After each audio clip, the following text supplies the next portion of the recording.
this video I'm going to show you the rev counter, which when I press the gas pedal you'll see the revs on the left.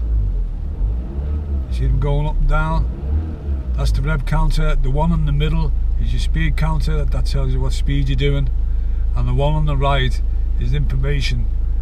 There you can probably just see it now, and it says the mileage. It also has the petrol.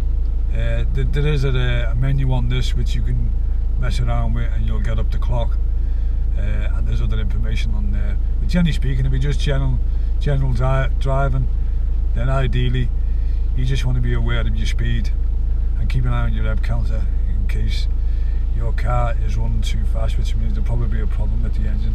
But most new cars now have an engine management system, and you'll see if I turn this off now, you'll see when I turn it back on with the lights, you'll see like a yellow engine come up, see at the bottom. Now if that doesn't go off when you turn the engine on, then you've got a problem. I've turned the engine on, so it's gone off. But if that stays on, phone a garage or ask someone to have a look at your car, because there will be a problem there. It might be a serious problem, it might need some water or oil, but it's well worth checking. Don't leave it unchecked. Okay, see you in the next video. Bye for now.